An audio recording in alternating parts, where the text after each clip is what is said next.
Hello friends, welcome PL academy. मैं advocate प्रीति सैनी। आज हम दंड प्रक्रिया संहिता 1973 से अध्याय 3 देख रहे हैं। इससे पहले हमने अध्याय 1, अध्याय 2 कवर कर लिया है। यह हमारा अध्याय 3 है। अध्याय 3 में हमारी दी गई है न्यायालयों की शक्ति। ठीक है, न्यायालयों की शक्ति हमारी धारा 26 से धारा 35 तक दी गई है।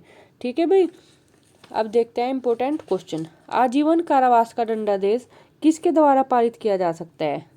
आजीवन कारावास का दंडादेश हमारा सत्र न्यायाधीश द्वारा पारित किया जा सकता है, धारा 28 के क्लोज 2 में। ठीक है, धारा 28 में दिया क्या गया है? दंडादेश जो उच्च न्यायालय और सेशन न्यायाधीश दे सकते हैं। उच्च न्यायालय यहाँ पर विधि द्वारा प्राधिकृत कोई भी दंडादेश दे सकते हैं, क्लोज 1 बोलता है 28 का, और 28 का क्लोज 2 बोल रहा है सेशन न्यायाधीश कोई भी दंडादेश दे सकता है, लेकिन जब वह मृत्युदंड देगा तो यहाँ पर उच्च न्यायालय से पुष्टि करेगा पहले। ठीक है, ये था हमारा 28 का क्लोज 2। ठीक है, हत्या के बाद में परीक्षण कौन न्यायालय कर सकता है? हत्या के बाद में अतिरिक्त सत्र न्यायाधीश भी कर सकता है। ठीक है, अतिरिक्त सत्र न्यायाधीश राइट आंसर हो गया इसका, अतिरिक्त सत्र न्यायाधीश। नेक्स्ट क्वेश्चन, 10 वर्ष की अवधि तक के कारावास का दंडादेश किसके द्वारा दिया जा सकता है? 10 वर्ष की अवधि तक के कारावास ये हमारा सहायक सत्र न्यायाधीश दे सकता है। ठीक है, 28 के क्लोज 3 में। ठीक है, 28 के क्लोज 1 में उच्च न्यायालय कोई भी दंडादेश दे सकता है। क्लोज 2 में दिया गया है हमारा यहाँ पर सेशन न्यायाधीश कोई भी दंडादेश दे सकता है, लेकिन जब वह मृत्यु दंडादेश देगा तो उच्च न्यायालय से पुष्टि करेगा। ठीक है, फिर हमारा क्लोज 3 आता है। क्लोज 3 में दिया गया है 28 के क्लोज 3 में सहायक सेशन न्यायाधीश मृत्यु या आजीवन कारावास या 10 वर्ष से अधिक की अवधि के कारावास के दंडादेश के सिवाय कोई भी दंडादेश दे सकता है जो हमारा विधि द्वारा प्राधिकृत हो। ठीक है, अब देखते हैं नेक्स्ट क्वेश्चन।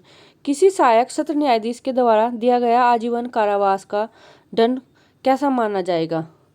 सहायक सत्र न्यायाधीश आजीवन कारावास का दंड कैसा माना जाएगा? ये हमारे सहायक सत्र न्यायाधीश की शक्ति से बाहर है। ठीक है, सहायक सत्र न्यायाधीश हमारा क्या दे सकता है? 10 वर्ष की सजा, मृत्यु या आजीवन कारावास या 10 वर्ष से अधिक की दंडादेश के सिवाय विधि द्वारा कोई भी प्राधिकृत दंड दे सकता है। तो सहायक न्यायाधीश हमारा 10 वर्ष तक की सजा दे सकता है। ठीक है, ये उसकी शक्ति से बाहर है। ठीक है, नेक्स्ट क्वेश्चन, द्वितीय श्रेणी के दंडाधिकारी द्वारा छल के अपराध के लिए अभियुक्त को 1 वर्ष के कारावास तथा 1000 रुपये के जुर्माने से दंडित किया जाता है। जुर्माना भुगतान न करने पर दंडाधिकारी के द्वारा उसके बदले कारावास की अवधि अधिकतम कितनी हो सकती है? कितनी हो सकती है भाई? ये हो सकती है हमारी 3 माह। कितनी हो सकती है? 3 माह। ठीक है, तो यहाँ पर हमारा 3 माह क्लोज 1 का है। ठीक है, इसमें दिया गया है हमारा 3 माह। ठीक है भाई, नेक्स्ट क्वेश्चन, भारतीय दंड संहिता के अधीन किए गए अपराध का विचारण कौन से न्यायालय द्वारा किया जा सकता है?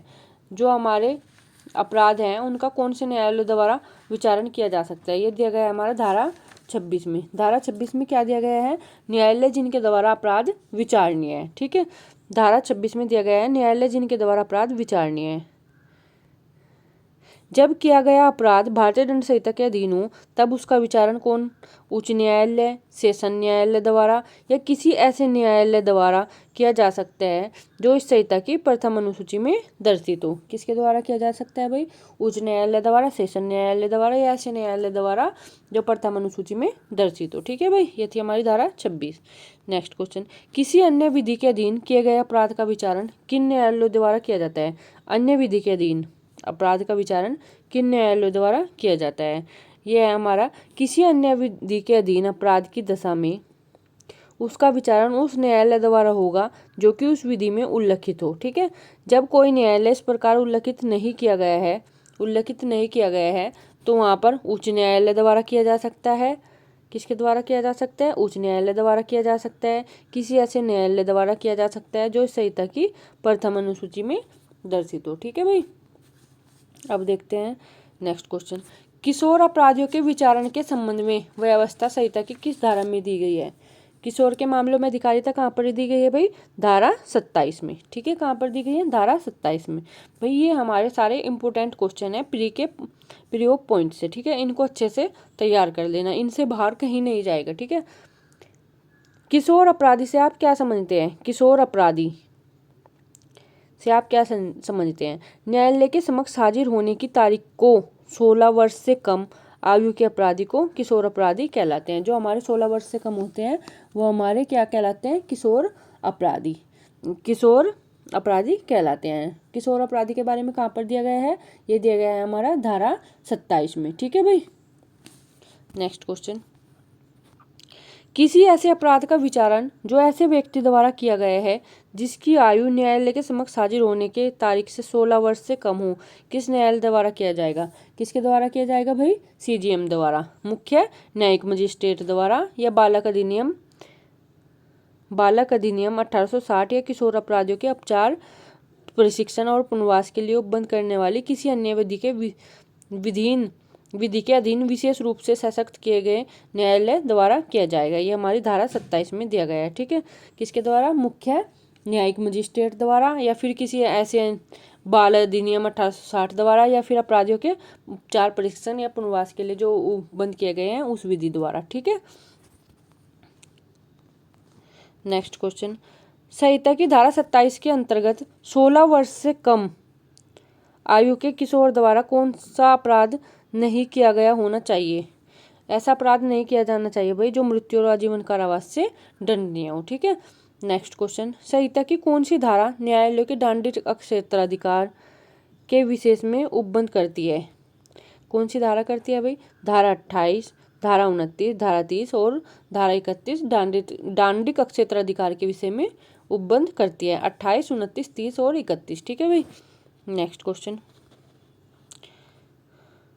दंडादेश जो उच्च न्यायालय और सेशन न्यायाधीश दे सकेंगे, किस धारा में निहित की गई है भाई, ये की गई है हमारी धारा 28 में। ये हमने पहले कवर कर लिया था, धारा 28 में। ठीक है, उच्च न्यायालय और सेशन न्यायाधीश दे सकेंगे, किस धारा में दिया गया है दंडादेश, धारा 28 में। ठीक है भाई, नेक्स्ट क्वेश्चन, किस मामले में अधिकतम दंड दिया जाए या उससे कम यह है किस पर निर्भर करता है, ये करता है हमारे किस पे, न्यायाधीश के विवेक पर, किस पर करता है, न्यायाधीश के विवेक पर।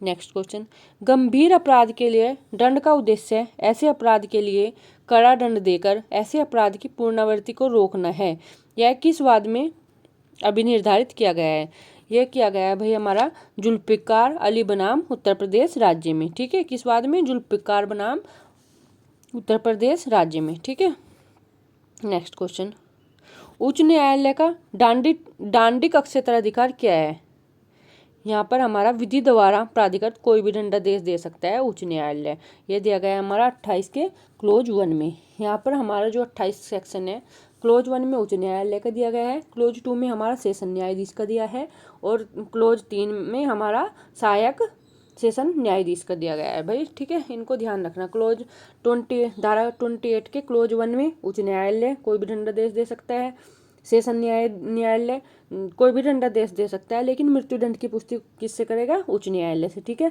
और सहायक सेशन न्यायाधीश हमारे 10 वर्ष तक की सजा दे सकता है, मृत्यु, आजीवन कारावास या 10 वर्ष से अधिक की सजा के सिवाय। ठीक है, विधि द्वारा कोई भी प्राधिकृत दंडादेश दे सकता है। ये था हमारा 28। ठीक है, ये हमारा इंपोर्टेंट है धारा 28। ठीक है, सेशन न्यायाधीश या अपर सेशन न्यायाधीश किस प्रकार का दंडादेश दे सकते हैं, सेशन न्यायाधीश और अपर सेशन न्यायाधीश ये हमारे विधि द्वारा कोई प्राधिकृत कोई भी दंडादेश दे सकते हैं। ठीक है, नेक्स्ट क्वेश्चन, सेशन न्यायाधीश के दांडिक शक्ति की क्या सीमा है, ये हमारे क्लोज 28 के 2 से ही है, धारा 28 के क्लोज 2 से ही है।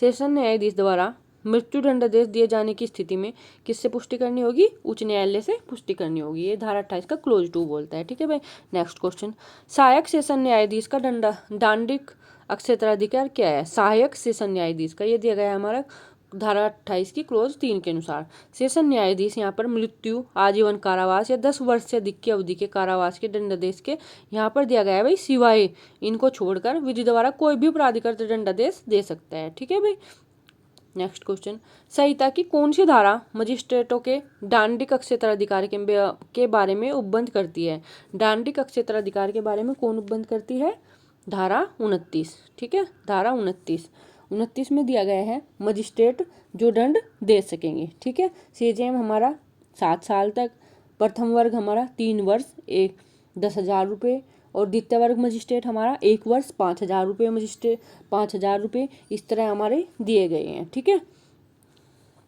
धारा 29 में दंड। मुख्य न्यायिक मजिस्ट्रेट किस प्रकार के दंडादेश दे सकते हैं? मुख्य न्यायिक मजिस्ट्रेट हमारा 29 के क्लोज फर्स्ट में दिया गया है। यहाँ पर 7 वर्ष से अधिक की अवधि तक के विधि द्वारा प्राधिकृत कोई भी दंडादेश दे सकता है, 7 वर्ष तक की सीजीएम।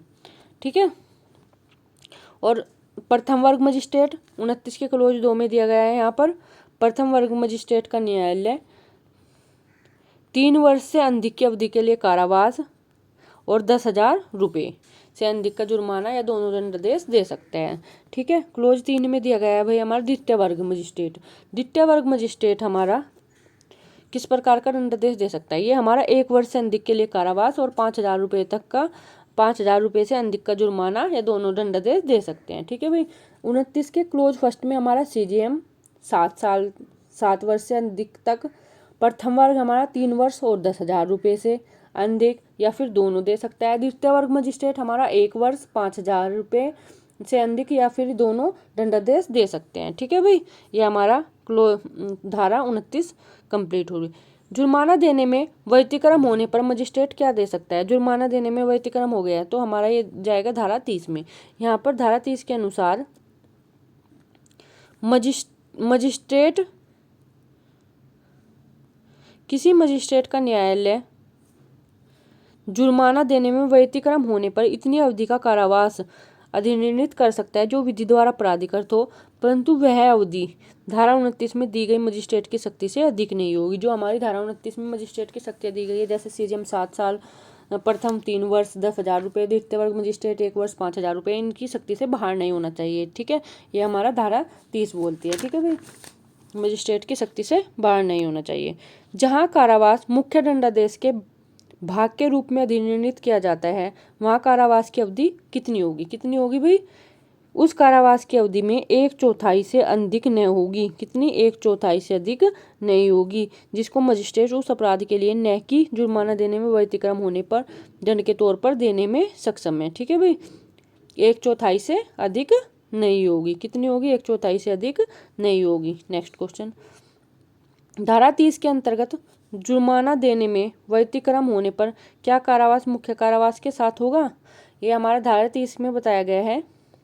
कारावास उस मजिस्ट्रेट द्वारा धारा 29 के अधीन निर्णित किए जा सकने वाली अधिकतम अवधि के कारावास के मुख्य दंडादेश के अतिरिक्त होगा। ठीक है भाई, मुख्य कारावास के दंड से अतिरिक्त होगा। ठीक है भाई, नेक्स्ट क्वेश्चन, धारा दंड प्रक्रिया संहिता की धारा 31 में क्या उपबंध किया गया है? 31 में क्या दिया गया है भाई? 31 में दिया गया है एक ही विचारण में कई अपराधों के लिए दोष सिद्ध होने वाले मामलों के दंडादेश। ठीक है, इसके क्लोज फर्स्ट में दिया गया है, यदि किसी व्यक्ति पर एक से अधिक धाराओं का आरोप है तो सबके लिए अलग अलग सजा भोगी जाएगी। ठीक है, क्या होगी? सबके लिए अलग अलग सजा भोगी जाएगी जब तक अन्यथा निर्दिष्ट न हो। ठीक है भाई, क्लोज 2 बोलता है यहाँ पर, यदि दंड का योग मजिस्ट्रेट की क्षमता से अधिक होता है तो केवल उसी के लिए अन्य न्यायालय में अंतरित करने की आवश्यकता नहीं है। ठीक है, यदि मजिस्ट्रेट की क्षमता से बाहर है तो अन्य न्यायालय में अंतरित करने की आवश्यकता नहीं है। ठीक है, क्लोज 3, अपील के संबंध में यदि जोड़ने से कारावास की अवधि अधिक होती है तो अपील हो सकती है। ठीक है, अपील के संबंध में यदि जोड़ के कारावास की अवधि अधिक हो गई है तो यहाँ पर क्या हो सकती है? अपील हो सकती है। ये बोलता है हमारे 31 का क्लोज 3। 31 का क्लोज 4, इकट्ठा अवधि 14 वर्ष से अधिक नहीं होगी। कितने से अधिक नहीं होगी? 14 साल से अधिक नहीं होगी। वह संकलित दंड की मात्रा मजिस्ट्रेट की क्षमता से दुगने से अधिक नहीं होगी। ठीक है भाई, ये था हमारा क्लोज 31, धारा 31। नेक्स्ट क्वेश्चन, जबकि अपराध केवल जुर्माने से दंडनीय है तब जुर्माना न अदा करने पर कारावास की प्रकृति या और अवधि क्या होगी भाई?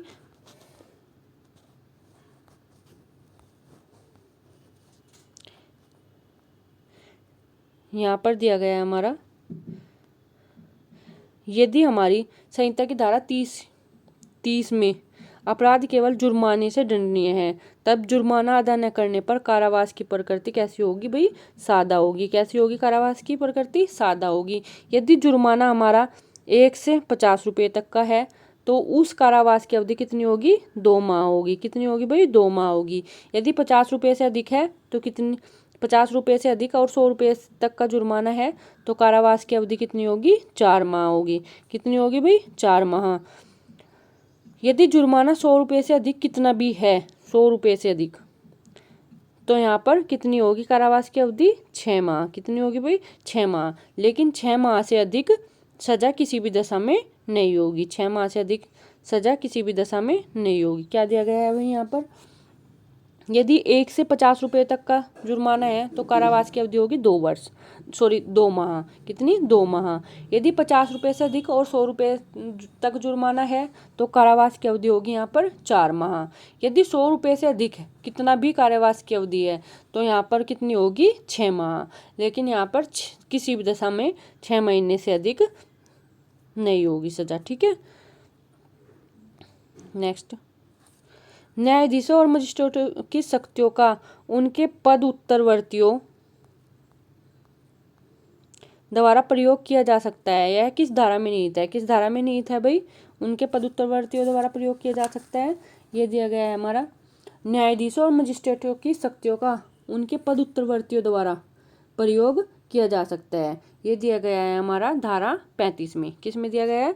धारा 35 में। ठीक है भाई, धारा 35 में।